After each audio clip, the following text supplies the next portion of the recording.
All right, I'm gonna rant a minute. I've been trying to be super positive, and I am a generally positive person, and I want to keep that up. I'm not even on edge right now so much as just tired of pretending, which goes back to the name of the podcast I want to do. Division. Division's the biggest word of the day to me. I'm tired of seeing everybody divided over blue and red and politics and all the stuff that goes with that. No, everything that's involved with that has to have a conversation. And I've listened to both sides, and I strongly encourage everybody else to, because, in my opinion, we're all divided, because it's a hell of a lot easier to govern people when they're divided than when they get together and fix the stuff that's broken. And I'm ready to fix some stuff. I'm ready to fix, man, everything. It's just, I could go on and on. I don't even know where to start. I mean, it's like,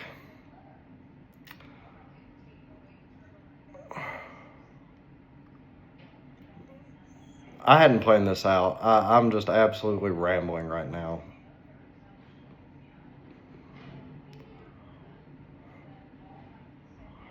Let's just start this way. I'm an average 37-year-old white dude.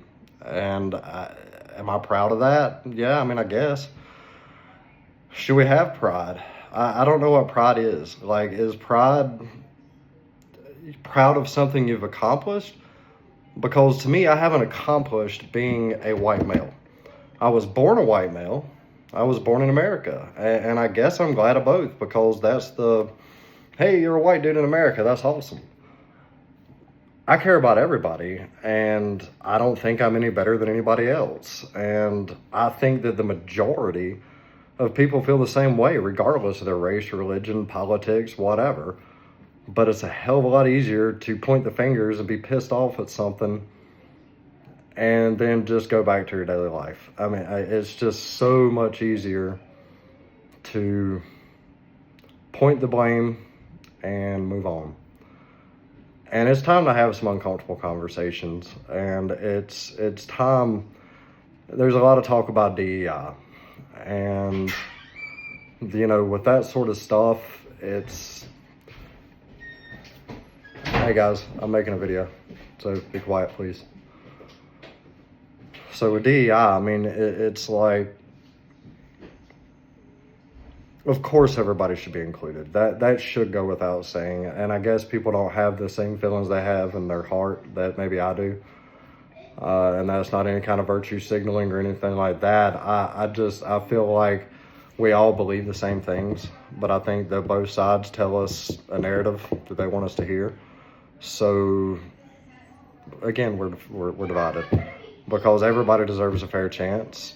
But everybody, I believe, that's listening to this, if you had a brain surgeon or say the pilot to your airplane, you want them to be there because they're the most qualified person for the job, and not because of anything else, whether it be skin color, religion, or whatever, mullet, whatever. Maybe you don't want a mullet dude doing a surgeon, fine. I'm not that guy. I want the best. And the best can be any person. It can be anything. It's not as simple as, it's not just as simple as putting a person in a place because that position needs to be filled by XYZ. That position needs to be filled by the best person, and I think most of us believe that. And there have been plenty of times throughout history that things have been needed, and maybe they are now, and I don't see it because I'm just in a small town, and I'm more than happy to hear your side of the story. I'm not even saying I'm right. These are just observations. And from my observations, it's turning into, and I'm just going to start with race, because I have plenty of friends of all races. I have gay friends.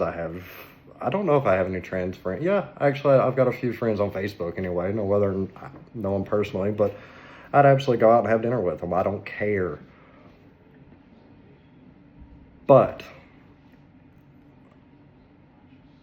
I feel like one side wants me to feel guilty because my ancestors may or may not have owned slaves, because I am a white guy from the South, and it's a pretty good chance. I haven't done the ancestry, but there's a pretty good chance that my people owned slaves, and that's not okay. And I know that generational wealth, and there's all sorts of things that come, from privilege. And I am fortunate to have some generational wealth myself, which I don't personally, but it's things that it is afforded to me. I've had helps of college being paid for, and help with down payments for the house, and if I get in a bind and can't make a bill, I know I have that kind of cushion that a lot of people don't have, and I'm very appreciative of that.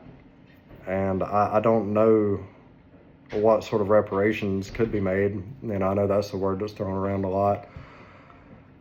I have a lot of ideas of things we could possibly do. One thing I would like to do is, slavery is still going on around the world in a lot of places, and we all just pretend like it's okay, or that we don't care, we don't know. But, these phones that I'm talking into right now, are they built by slaves in a factory in China? Are they spying on us now? Because we all joke about, oh, the phone's listening, because we know it is. I mean, every time you summon Siri, there she is, or there he is, however you got it set up. And we just pretend like it's okay. And maybe it is. Maybe the data collection's good and this is all a simulation. I mean, I could go down that rabbit hole too. But there's a whole lot more to it than just a quick 15-second clip on TikTok or a reel or whatever. And that's what prompted me to do this podcast thing, is I feel like all of these things need to be discussed, and need to be discussed in great length, and not just talked about for a few minutes and put on a shelf. Like, I feel like there's people out there that are destined to make changes, and a lot of these changes are not that big a deal. It's things that it's as simple as just listening to somebody from a different perspective of your own. And that's been my goal with this podcast, is of all the people I've met in the time of working in Western North Carolina, there's been a lot of bickering, and there's been a lot of, well, they're doing this for that, and they just want clout, or he's just doing this so he can get some likes on Instagram or TikTok or whatever. And there are definitely people out there that do that, and is that bad? It's maybe it is. I don't think that's why I ever made any videos. But at the same time, it feels good when somebody's like, hey man, I saw what you're doing up there, that's awesome.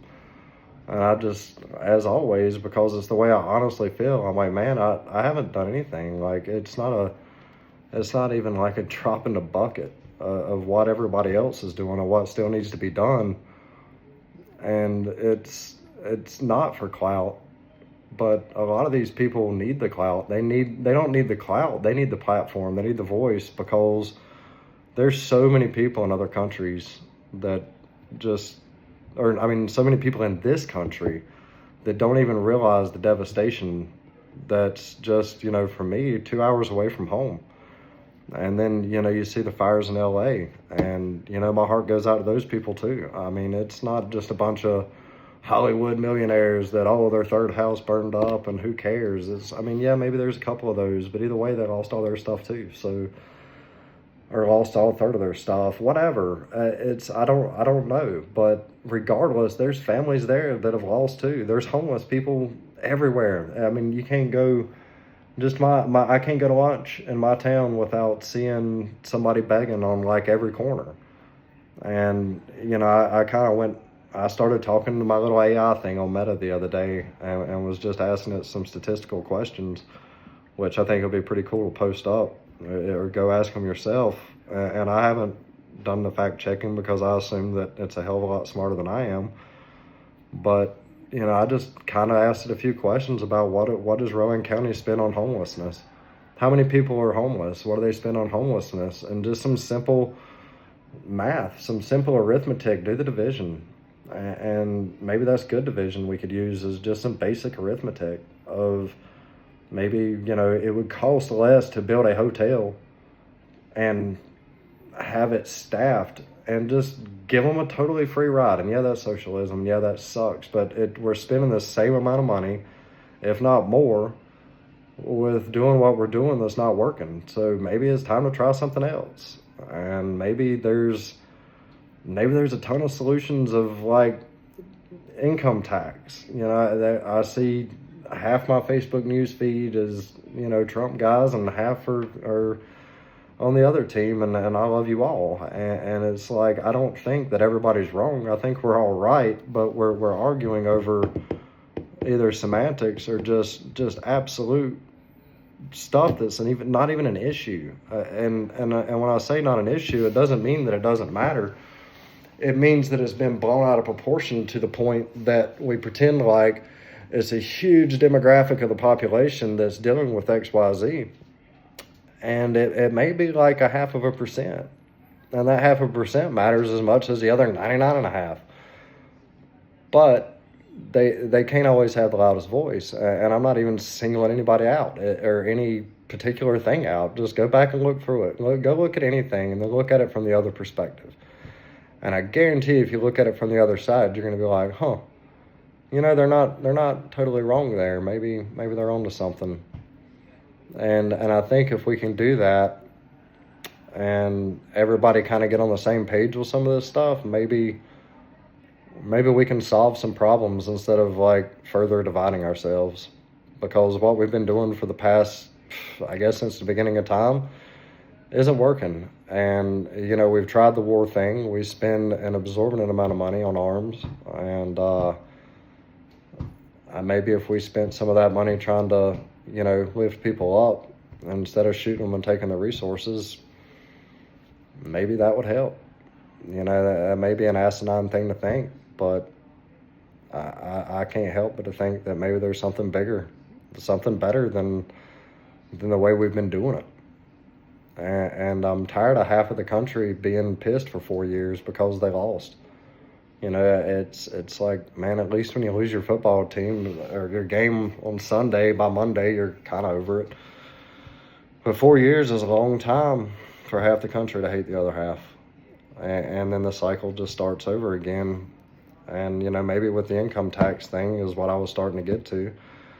With AI coming into relevance the way it is, and to the point that it becomes sentient and that it can program itself and things like that, perhaps that can take care of a lot of the bureaucracy, I guess, in government now.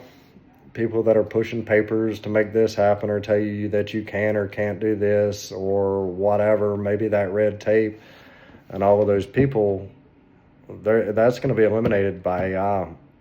And I think with that, it's going to create a whole lot of unemployed people.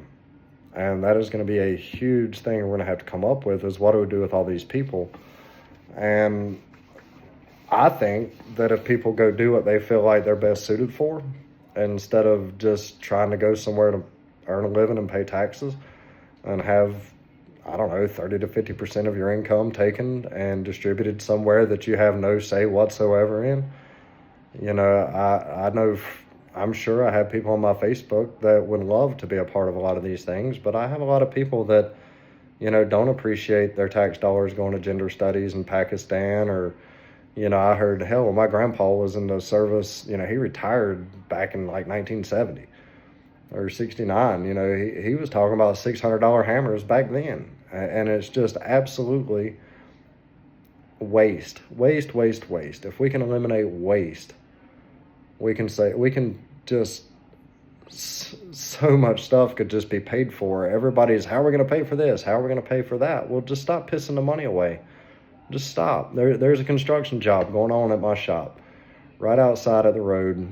It's been 3 months, I think, and I may have the numbers wrong, but it literally looks like if I could watch a YouTube video with the homies and take the John Deere up there, we'd have that dude knocked out in a weekend. It looks that simple.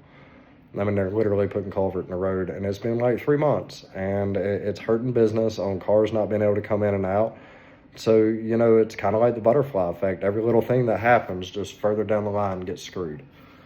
And there's got to be a way. And one of the ways, I think, with income tax, maybe with AI being the way it is and everything that's going to be running with computers, say you're in that 30% tax bracket and you made $100.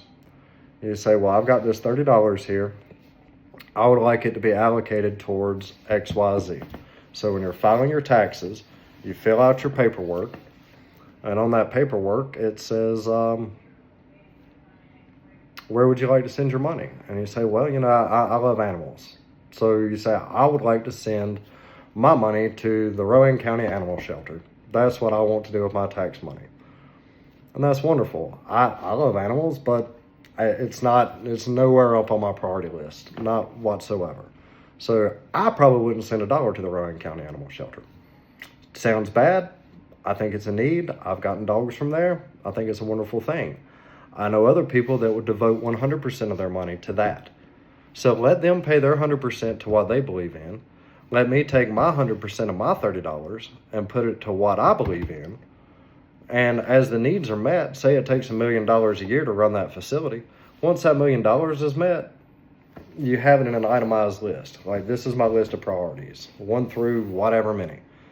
And then once the needs met, once that $1 million is met by the first however many donors, off the list, go to number 2, 3, 4, and on down the line. It's a thought. I would much rather know exactly where my money is going and cut out the bureaucracy than for it to go out of North Carolina. We talk about, why are you sending money to Ukraine? We need help here. Well, why are we sending our money out of Ukraine, out of Rowan County, for instance, to go to Washington, D.C.? And that gets back to kind of a states' rights thing. And I'm not even anti-federal government if the federal government's going to do one thing, and that's protect the country. And, the state can send in a percentage of what they collect to deal with the arms in the federal government. And beyond that, I can't imagine anything that can't be handled not only at a state level, but break that down closer to a local level, because what I need in Rowan County and what the folks in, say, Mecklenburg County need are 2 totally different things. Because let's face it, we are all equal, but we're all very different. And some of us have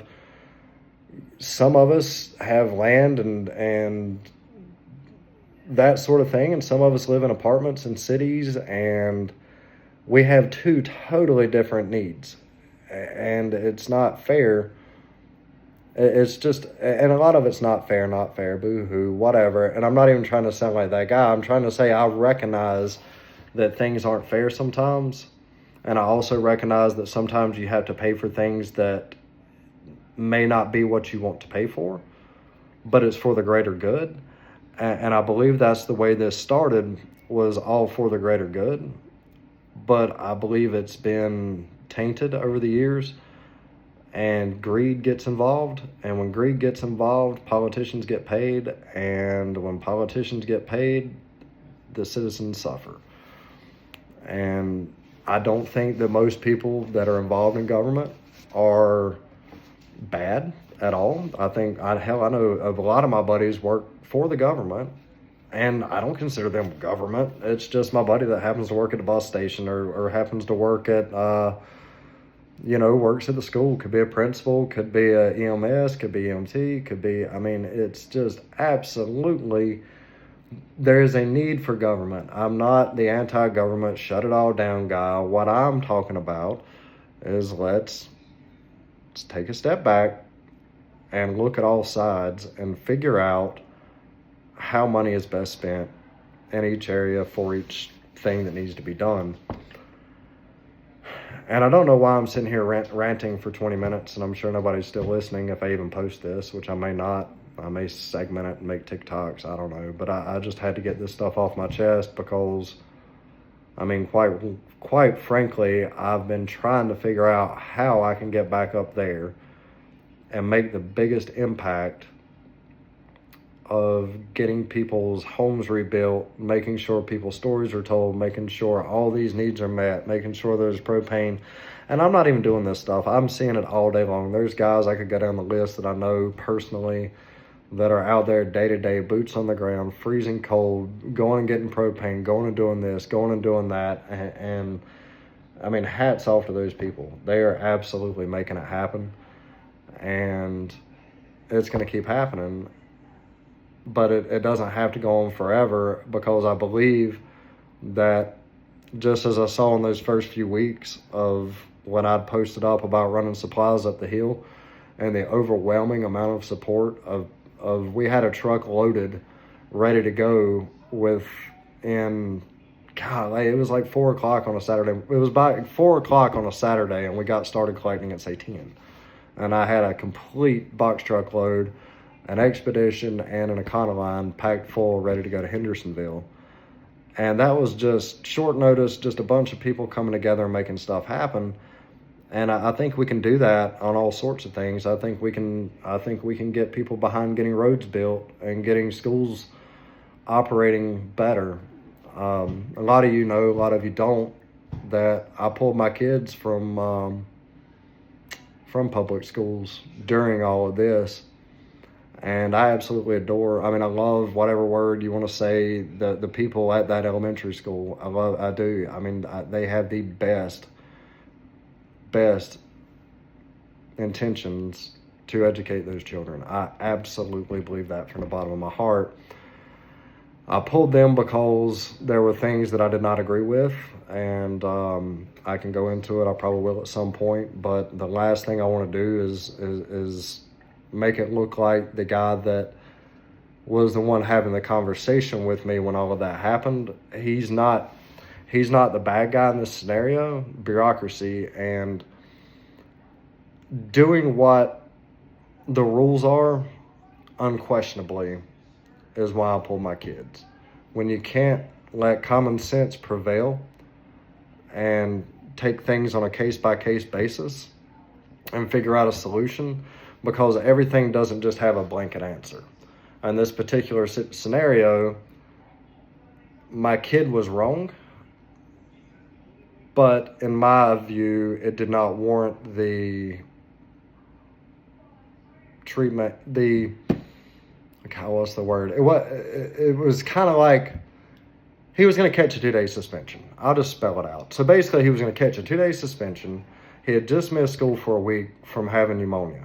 He had taken a toy cap gun to school, which he never, ever, ever should have done. I get it. And if you heard his story, it's kind of cute and it makes sense.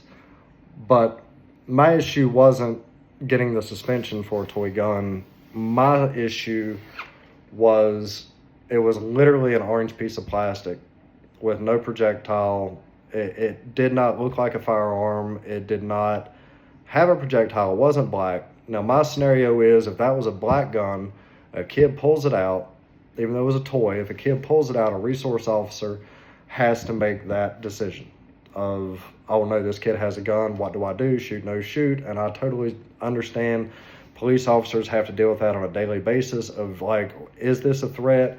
Is it a perceived threat? What's going on? Like, that's a whole nother conversation we could get into with law enforcement, the things they have to deal with on a daily basis. So I 100% get where they're coming from. I can't pretend that little orange piece of plastic was a harm. Now, if he was catching a suspension for taking a toy to school, okay. But if we're going to say we have to have all these attendance things and he's already missed a week from a legit sickness, which I was also told that he can only write out so many days sick, where 4 years ago we were trying to stop the spread and stay home, and then now it's like, nah, come to school or get a note, but you only get so many notes. And anyway, it's easier to pull them, and I'm going to try to educate them the best I can. So, anyway, that's just another thing to be talked about. And I don't even know what all I've rambled on about. I just needed to get some of this stuff off my chest, but there's so much more that I feel like needs to be talked about, and stories that need to be told, and people that need to be heard, so we can make grassroots, boots on the ground, absolute difference in society without just going by, well, this is the way we've been doing it for 150 years. Let's keep doing that, and we're going to keep getting the same results. And I'm tired of pretending the whole COVID thing. Like, I'm not even going to go into the shots and all of that stuff. And I'm not, because half of you are vaxxed, half of you are not. And that's okay, because half my family is vaxxed. and half of us, well, I am. I went and got it. And the reason I went and got it was because at the time my grandmother was on hospice care for respiratory diseases, and both my parents, I was like, I'm going to do my deal, and I'm going to protect humanity, and I'm going to get the shot, and I'm going to do what I'm supposed to do, and I totally believe the narrative. And even with the narrative, I don't know that it was for good or bad. I don't know if there was nefarious reasons or if we were just absolutely going off the information we had at the time. Now, for the information I had at the time, I opted to take the shot. If I had to do over again, given the information I have now, Monday morning quarterbacking, I probably wouldn't. I'm a healthy guy for the most part.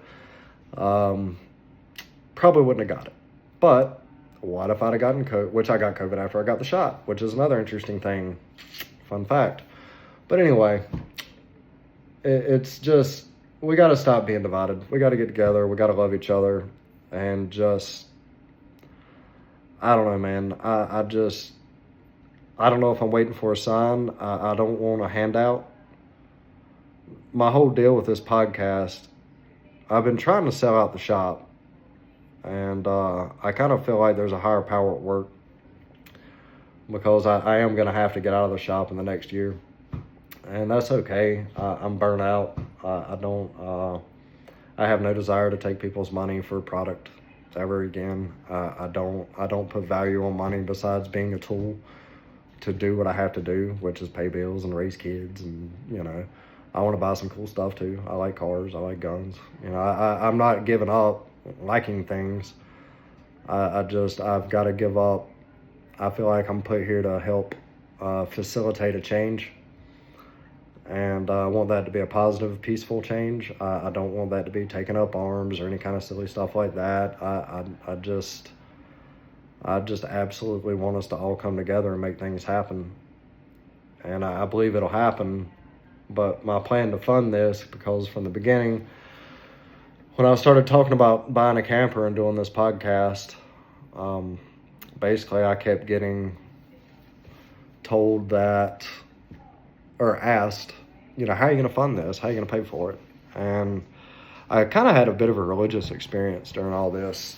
So I guess I would say that my answer was, well, God will make it happen. And I still believe that.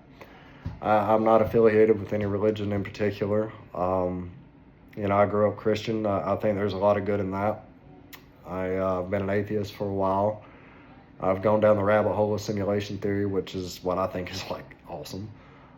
Simulation theory is cool. I mean, I've gone down the aliens and Bigfoot, and I just love learning and hearing all these different things, and I want to talk about all these different things. And at the end of the day, it don't matter to me what it is, as long as what we know for sure is the present and what we can physically see right here, right now, today, and change. Now, it's important to know history, because if we don't know history and see how things have gone, I know you know the old cliche, if you don't learn history, it's doomed to repeat itself. And we got to stop that from happening. But the future I see is kind of twofold. It's I feel like it's either going to be space aged or stone aged. Like, we're going to be the Jetsons or we're going to be the Flintstones. And I hope it's the Jetsons, I think. I mean, with the way AI is going and just technology in general, it can absolutely put everybody on an equal playing field to where we can all just enjoy humanity and enjoy this game we call life. But we also have enough nuclear armament to absolutely end the world. And I'm tired of pretending that that's not a real threat. I mean, it is an absolute threat that we can end the world. And I'm not going to devote my life to hiding in a bunker, being afraid of it. That's not how I'm built. I want to make a change. I want to make a difference. And I think I can do that by helping to get the word out and just having some conversations about some stuff. So if you're interested in hearing any of this stuff or whatever, my goal was, as I was getting into, was I wanted to sell t-shirts and maybe some tumblers and, things like that have, have my podcast information and stuff on it. so I could basically fund myself and raise the kids and pay for all the stuff I have to pay for without asking for a handout. Like anytime anybody's giving me cash for anything that's going on up there, I basically just turn it right over to the next person I see, or buy food or buy propane or something like that to give away. And quite frankly, over the past few months, I've been just running up some credit cards, and I went and bought a camper on credit because I believe in this that much. And my end goal was to sell these T-shirts and stuff on a sliding scale, so some of that profit could sustain me and help me raise the kids, and as well as raise enough money so I could give some of the hoodies and things like that out to people there that are cold. And the more I get, the more I can give. Basically, I just need help to help me help others. And I've tried to sell out cars and my business, and like I'm willing to go all in on that. And I hope you guys support me, but I kind of need to know, because if it's not, I need to come up with something else. So anyway, just wanted to put that out there. So y'all have a good night. Love you guys.